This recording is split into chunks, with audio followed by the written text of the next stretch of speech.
नमस्कार, आप देख रहे हैं इंदौर फर्स्ट, आपके शहर और आपके आसपास घटित तमाम हलचलों की जानकारी और अहम खबरों के साथ मैं हूं दिव्या खोबरे। आइए जानते हैं खबरों को विस्तार से। भाजपा के एक नेता एडवोकेट ललित बनवार, जो एक कॉलोनाइजर भी हैं, नगर परिषद रानापुर के सीएमओ संजय पाटीदार पर पेंडिंग नामांतरण को लेकर रिश्वत मांगने के गंभीर आरोप जिला मुख्यालय पर कलेक्टर द्वारा की जा रही जन सुनवाई में शिकायत करते हुए लगाए। वहीं इस संबंध में प्रेस वार्ता में नगर परिषद सीएमओ संजय पाटीदार ने रिश्वत मांगने के आरोप को सिरे से नकारते हुए खंडन कर पेंडिंग नामांतरण की जानकारी दी है।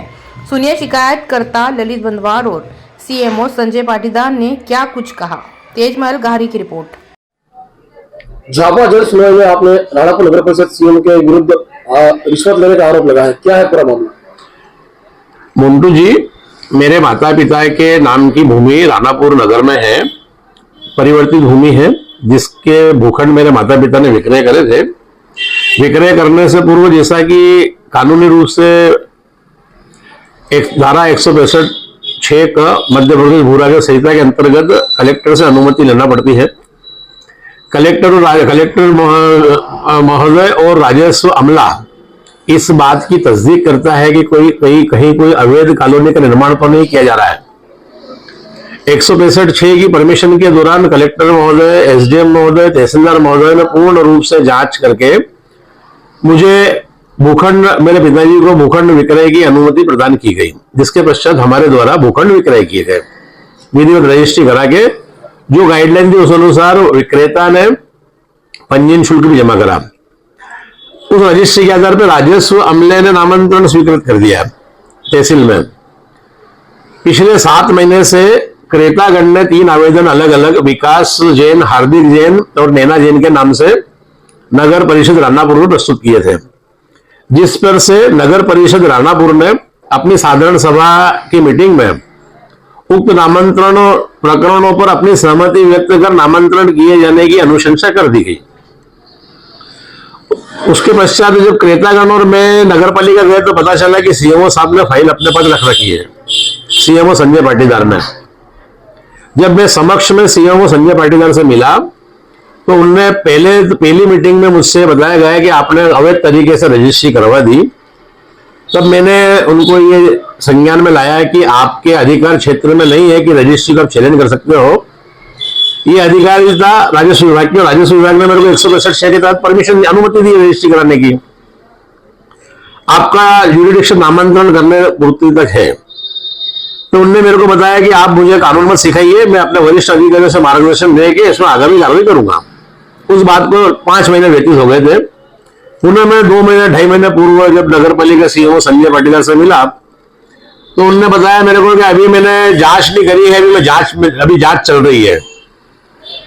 मैंने बताया कि 2 महीने 2.5 महीने निकल गए, अभी ऐसी कौन सी जांच कर रहे हैं आप? पुनः मैं नगर पालिका अध्यक्ष दीपमाला नलवाया से मिला। मैंने उनको व्यक्त करा कि मेरा नामांतरण 3 महीने हो गए, अभी तक नहीं हुआ। दीपमाला जी ने मेरे को आश्वस्त किया है कि मैं सीएमओ से बात करके आपका नामांतरण का निराकरण करवा दूंगी।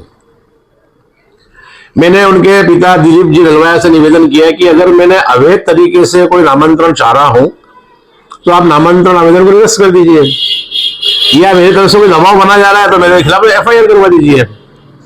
तब भी दिलीप जी नलवाया ने मुझसे बताया कि मैं सीएमओ साहब से बात करूंगा। पिछले हफ्ते में जब नगर पालिका में गया तो मुझे वहां के कर्मचारी जालू सिंह द्वारा बताया गया कि अभी फाइल सीएमओ साहब की टेबल पे है, अभी नामांतरण नहीं हुआ है। सीएमओ साहब से संपर्क करने पे उनसे मिला तो उन्होंने बताया कि हाँ, नामांतरण नहीं हुआ है और अभी नहीं होगा।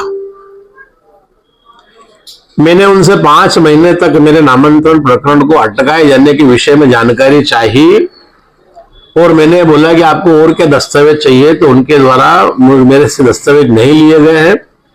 उल्टा में मेरे से कहते हैं कि गांधी छाप कागज ये दस्तावेज दिखाओगे तो एक विचार करते हैं हम। तो मैंने उनसे पूछा गांधी छाप दस्तावेज इट मीन्स क्या? उनका कहना है कि कर्मचारियों को तनख्वाह नहीं मिल रही, अधिकारियों को तनख्वाह नहीं मिल रही है। तो क्या इनको तनख्वाह देने की जवाबदारी मेरी बनती है कि मेरे नामांतरण प्रकरण में ये तनख्वाह निकालेंगे? इस बाबत मैंने आज कलेक्टर महोदय को आवेदन दिया है कि मेरा नामांतरण किया जाए। पर आरोप लगाया है कि नामांतरण के उनके प्रकरण को लेकर 25-25 हजार रुपए, 75 हजार रुपए आपने रिश्वत मांगी है उनसे। जन सुनवाई में उन्होंने आवेदन दिया है सर, क्या कहना चाहिए? देखिए, राणापुर तहसील पटवारी हल्का राणापुर में ललित बनवार के पिता और माता के नाम पर एक सर्वे नंबर है, जिसका नंबर है 227/2/2/5/2/1/1/1, जो इसका रकबा है 0.4257 हेक्टेयर है। उसमें से इन्होंने अलग अलग समय पर 3 व्यक्तियों को आवासीय प्लॉट के रूप में भूखंड विक्रय किए। जो सर्वे नंबर का रकबा है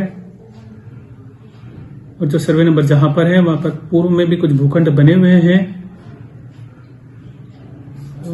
और जो ये जमीन है इनकी हमको ऐसा प्रतीत हुआ कि वो अनाधिकृत अवैध कॉलोनी की इसमें आ सकती है, और इसीलिए हमने इनके नामांतरण प्रकरणों को विचार के लिए और उचित निर्णय के लिए लंबित रखा, ताकि मार्गदर्शन प्राप्त करके हम इसमें जो इनका नामांतरण नहीं है, ये एक्चुअली ये भूखंड दर्ज करने के लिए दिया इन्होंने, है ना, नामांतरण नहीं है, ये भूखंड दर्ज करने के लिए दिया था परिवर्तित भूमि का।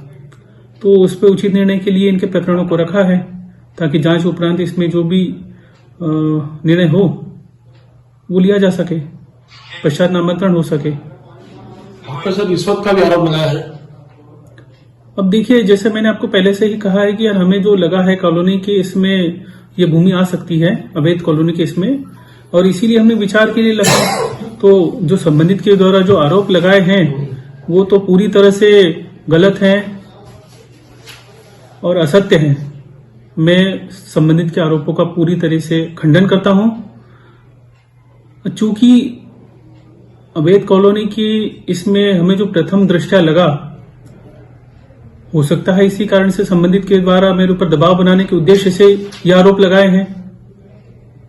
मेरे द्वारा तो इनके भूखंड दर्ज करने के लिए आवेदन आए, उसके साथ साथ काफी अन्य व्यक्तियों के भी आवेदन आए, उसमें भी जांच करा सकते हैं। मेरे द्वारा किसी से भी, विशेषकर इनसे भी और किसी से भी कोई राशि की मांग नामांतरण में नहीं की गई है। जो आरोप लगे हैं पूरी तरह से मेरी छवि बदनाम करने के लिए मेरी ऊपर असत्य और भ्रामक लगाए हैं, जिनका मैं पूरी तरह से खंडन करता हूं।